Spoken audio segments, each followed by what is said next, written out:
My thoughts on the annual road safety conference. I think it was a great success. We had speakers from across the globe, and the topics and discussions they were relevant to what is currently happening not only in South Africa but across the globe. And the presentations were not only stating the challenges, but they were also trying to come up with solutions in addressing the challenges. What came out the best for me was the look and feel of the conference. You had the feeling as if you are in a physical conference, and that was also amplified from the feedback we got from the delegates.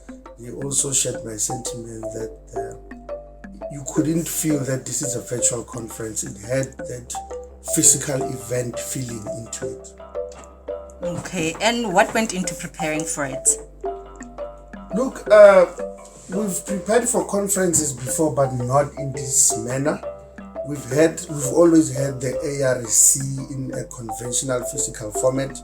So there was a bit of nervousness because it was the first time we were preparing for a virtual event. We were not sure if it was going to be a success. We were not sure if we will have a turnout like we did.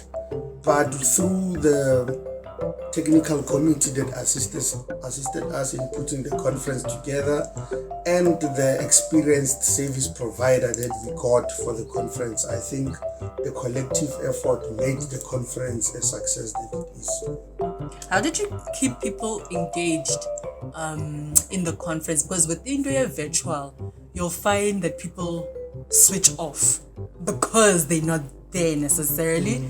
So what do you think kept people involved and engaged? Well, personally, I think what kept people engaged was the fact that there was an option for people to ask questions, even though did not ask them verbally, but there was a platform they could use to type in questions.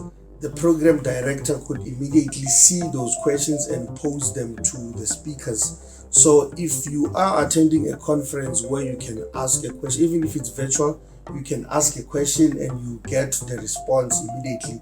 You feel like you are attending that conference physically. But moreover, I think the idea of not keeping the conference the whole day kind of helped as well, because our conference started, I think, from 8:30, 9 o'clock up until 1 o'clock every day. We didn't want to keep people for long, because also from a human factors perspective, you can't keep glued to a laptop from 8 to 5 just listening to people talk and conversating with them. Somehow your concentration span is going to run off. One more question. So what are the plans for next year's conference, especially if we may be still under lockdown? Okay, for next year, deliberations have already started. It's not quite clear what is going to happen, but I can tell you now that we are considering having a hybrid conference where we can have a certain number of delegates attending physically and then still have virtual presentations and attendance. Awesome. Thank you so much, KG. Really appreciate it. Thank you.